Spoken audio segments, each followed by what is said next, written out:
Magandang araw sa inyong lahat mga kaibigan, mga kalingap. Narito na naman tayo sa ating YouTube channel at gagawa ng panibagong reaction video. At dito sa reaction video natin mga kaibigan, mga kalingap, ay meron tayong pag-uusapan about sa Jomcar. Yan po ang ating topic for today. Pero bago yan ay shoutout muna kay Kuya Bal Santos Matubang, Kalingap Prab, and Ate Edna, at sa lahat ng ating mga viewers. Mega love shoutout po sa inyong lahat. Kay Gisa Bicolana, Ate B Considerate, and Ma'am Misty Cayons, mega love shoutout po sa inyo. At kay Miss Gingging Vlog 1991, sana po suportahan ninyo ang kanyang YouTube channel mga kaibigan, mga kalingap.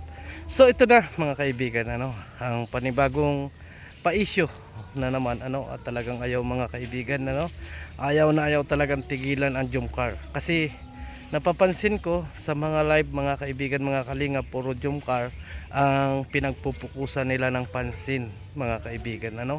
Talagang dyan po sila nakapokus sa Jomcar ngayon na paninira, at dyan din po ang pinupukusan ng mga anti-kalingap ang masira ang Jomcar. Sa katotohanan mga kaibigan, mga kalingap, meron pa nga tayong mga na-screenshot na mga sinasabi nila dyan, pati mga reactor na gumagawa ng reaction video dito sa Jomcar ay ginagawa na rin ng issue. Ibig sabihin mga kaibigan, mga kalingap, pinupukol na rin nila itong mga reactor na gumagawa ng reaction video na magaganda dito sa Kalingap, At ang sinasabi nga nila dito, maharahil itong mga reactor na ito ang gumagawa ng gulo or nag-uutos sa mga basher para ibas ang Jomcar. Sa palagay ninyo may katotohanan ba? Kasi kung sa akin lang mga kaibigan, mga kalingap, lalo na kung nandito sa loob ng kalingap, hindi po pwedeng mangyari yan. Hindi po pwedeng mangyari yan. At kung meron mang kayong patunay sa mga bagay na ganyan, ay pwede po ninyong i-report sa atin. Pwede ninyong i-report, kasi hindi po natin papayagan na may reactor dito sa kalingap nasisira sa Jomcar. Yan yung mga inasabi nila kahit sa ang mga live. At dito sa mga nanonood sa mga anti-kalingap na talagang pinagpupukusan nila ng pansin ang Jomcar at kung ano-ano yung mga sinasabi sa mga live nila, abay hindi maganda yan. Kaya dito sa ating mga viewers, lalo na kay Carla at Jomar, medyo ingat-ingat kayo sa inyong mga kilo, sa inyong mga ginagawang content. Kasi napanood natin yung content ni Carla at Jomar na magkasama sila, as in masayang masaya yun yung Jomcar. Kaya itong mga basher ay talagang nagpipilit gumawa ng eksena, at talagang pati mga reactor mga kaibigan, mga kalingap, ay binabaligtad na. Hindi natin alam kung itong mga ito ay concern sa Jomcar or sinisira nila yung Jomcar. Kasi nga ang lahat ng mga sinasabi dyan napapansin daw nila. Ang sinasabi dito, sila ay legit viewers ng Jomcar, na sila mismo ang nakakakita na mukhang inuutusan ng mga reactor ang mga basher para ibas ang Jomcar. Mga kaibigan, pero pa rin sinasabi dyan na gumagawa ng eksena yung ilang mga reactor para mabas si Carla at Jomar. Ano kaya ang katotohanan? Kasi nagulat ako mga kaibigan, mga kalingap, dito sa usapin na ito. Kasi reactor na po yan na dapat ay magtanggol dito sa Jomcar, pero ang sinasabi ng ilan ay nang uutos ang reactor na ito. Sino kayang reactor ito mga kaibigan, mga kalingap? Kung meron kayong alam talaga na nandito sa loob ng kalingap na inuutusan yung mga basher, at kung itong mga nagko-comment na ito ay talagang legit viewers ng Jomcar, ay hindi ninyo iisipin yan. Kasi unang-una, itong mga reactor na nagpo-post, itong mga reactor na nagtatanggol sa Jomcar, ay nasa loob ng kalingap yan. Bakit ganyan yung inyong kaisipan? Ganyan yung inyong kaisipan about dito sa mga reactor ng kalingap. Sa halip na kayo ay mag-isip na ibang area or ibang tao yung nag-uutos sa mga basher, ay yung pang kalingap reactor ang inyong napag-initan, guys. Ang tanong ko sa inyo, kayo ba ay talagang legit viewers ng Jomcar or isa kayo sa mga basher?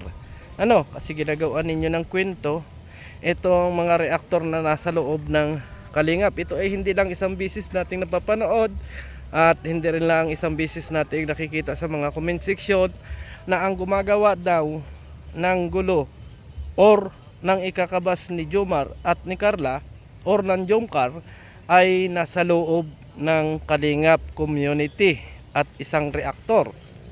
Pero ako mga kaibigan, mga kalingap, hindi ako naniniwala sa inyong mga sinasabi na yan. At pwede kayong mag-comment kung ano ba yung dapat ninyong mag-comment dyan. Sabihin ninyo sa atin kung totoo yung mga ikino-comment ng ilang viewers ng di umano ng Jomcar. Hindi ko kasi masasabi guys na ito ay legit viewers ng Jomcar. Ito ay di umano. Kasi marami tayong mga subscribers or marami tayong viewers ng Jomcar na hindi ganyan ang kaisipan, hindi ganyan yung kaisipan. Ay yung iba, nakikita natin sa mga legit viewers po ako ng Jomcar. Pero nakikita ko po na mga reactor din ng Kalingap ang gumagawa ng paraan para mabas si Jomar at si Carla. So hindi maganda po yun. Para sa akin mga kaibigan, mga kalingap, ay hindi maganda o hindi biro yung sinasabi ng viewers na to, At hindi lang iisa, kung hindi napakarami, lalo na kung pumupunta kayo sa Antay-Kalingap, ay makibabasa ninyo at maaalaman ninyo na yan din ang ikino-comment nila, na mga reaktor din ng Kalingap. Bakit hindi ninyo tukuyin at pangalanan yung reaktor na sinasabi ninyo na sila yung nag-uutos na ibas ang Jomcar? Kasi kung meron kayong prueba at meron kayong pagkakataon or meron kayong sinasabing natin na resibo na merong mga reaktor na naninira diyan sa Jomcar, ay ayusin natin yan, di ba? Kasi hindi maganda yan guys. Or itong mga taong nagko-comment na ito ay isang anti-Kalingap at gusto din ang ginagawa nitong strategy nitong mga bulok ay magalit yung mga reaktor ng Kalingap or ng Kalingap nga at para ibas yung dalawa. Mga bulok na strategy. Pero napapansin ko mga kaibigan, mga Kalingap, hindi talaga ito legit viewers ng Jomcar. Bagkus ito mga kaibigan ay anti-Kalingap, kasi ito ay napapanood natin or nagko-comment sa ibang live ng mga anti-Kalingap, hindi na lang siguro natin papangalanan yung mga anti-Kalingap na yon, kasi baka sugurin pa ninyo, lalong matutuwa na ibas ang Jomcar noon mga kaibigan. Lalong matutuwa ang mga reaktor ng nasa kabila or yung mga reaktor na gumagawa ng kwento, ako napunta ako sa mga Jomcar community, sa mga nanonood sa Jomcar, sa mga reaktor, wala tayong nababasa na ganito guys. Meron tayong nabasa kay Derek, meron din tayong nabasa diyan kay Derek. Ipopost natin yung comment kay Derek, itatabnin natin yan, meron din tayo sa, at hindi naman sumang-ayon dyan si Derek. Ang sabi nga ni Derek dyan ay hindi siya naniniwala na Kalingap reactor ang nag-uutos para ibas itong si Carla at Jomar. Hindi din siya naniniwala. Kahit ako mga kaibigan, mga Kalingap, ay hindi ako naniniwala. Pero kung kayo ay may prueba at kayo talaga ay may sinasabi na katibayan para malaman natin kung sinong reactor yan, isabihin nyo na guys, para naman sa ganon ay mapagsabihan natin.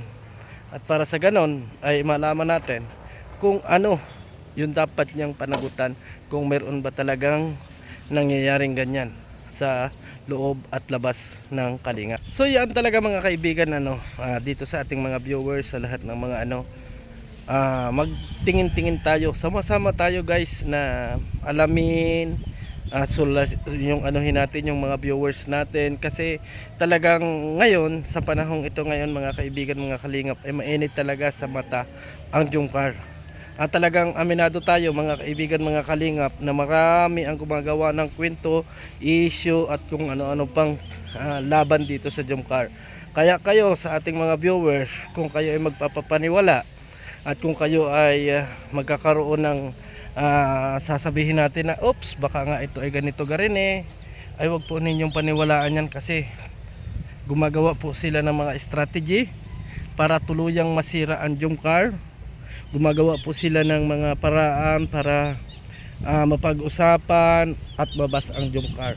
kasi kahit alam na alam natin mga kaibigan, kung napanood ninyo yung naging post ni Carla sa kanyang YouTube channel na magkasama sila ni Papa Jones, ay talagang makikita natin mga kaibigan, mga kalingap, na napaka-sweet na ng Jomcar, no? Napaka-sweet. At sa ngayong panahon mga kaibigan, mga kalingap, marami pa rin silang mga sinasabi laban dito sa Jomcar kasi kagabi nagkaroon nga ng event at yun na ini-issuehan na naman nila.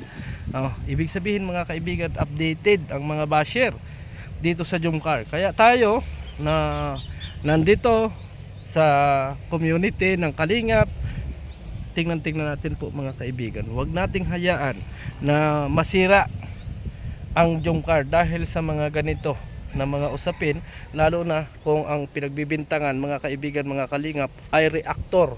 Kasi alam natin mga kaibigan, mga kalingap, kapag reactor na ang sinasabi ng ilang mga viewers, marami talaga ang marami talaga ang aalma, lalo na yung mga reactor ng Jomcar. Alam ko mga kaibigan, mga kalingap, na hindi tayo masyadong nag-react doon dati sa Jomcar, pero sa ngayon nandito tayo para proteksyonan at ipagtanggol ang Jomcar kasi nakikita natin na talagang grabe, talagang nakapokus sila sa Jomcar ngayon. Nakapokus talaga sila kasi hindi ko alam kung ano ang kinagagalit nila sa Jomcar.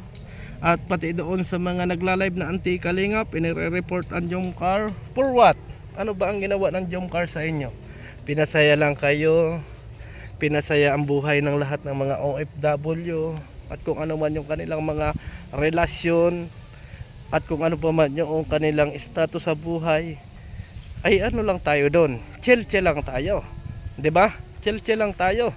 Kasi hindi dapat nating anuhin yung mga bata, parang sinasakal natin. At tulad na nga lang ng sinabi ni Kalingap Rab about sa pag-aaral ni Carla, na itinatanong ninyo sa mga live ni Kalingap Rab, ang tanging makakapagsabi niyan ay si Carla. At hintayin natin yun kung ano yung kanyang masasabi, kasi may channel naman si Carla, guys. May channel, at huwag na ninyong ibalita doon sa mga ibinabalita pa ninyo sa iba't ibang community, ibinabalita pa ninyo sa mga anti-kalingap. Ang tanong ko dyan, kayo ba talaga ay legit viewers ng Jomcar, or isa kayo sa gustong manira sa Jomcar?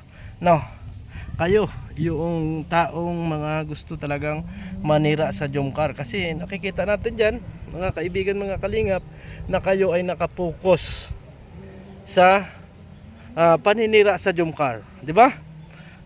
Yan po yung nakikita natin. At kung sino pa man po yung sinasabi ninyong reactor na sinasabi ninyo na nag-uutos sa basher, bigyan nyo ako ng resibo o kung ano pa man, para sa ganun ay malaman natin kung ano po ang totoo. Napagod na nga yung kasamahan ko mga kaibigan, no? Ayan, suportahan po ninyo guys si Jones Vlog, nakatulog na. Sobrang pagod, 'di ba? Ganyan po tayo mga kaibigan, mga kalingap dito sa Kalingap. Suportahan, at kahit na hindi tayo magkakakilala, magdamayan tayo, at huwag nating hayaan na masira ang Jomcar ng mga taong mapanira. At huwag kayong maniniwala hanggat walang resibong lumalabas na may mga reaktor ng Kalingap na gumagawa ng issue sa Jomcar at sila yung nag-uutos na ibas itong si Carla at si Jomar. So maraming salamat, at sana pagpatuloy natin ang pagsuporta natin sa Jomcar. Bye bye and see you again sa ating mga video.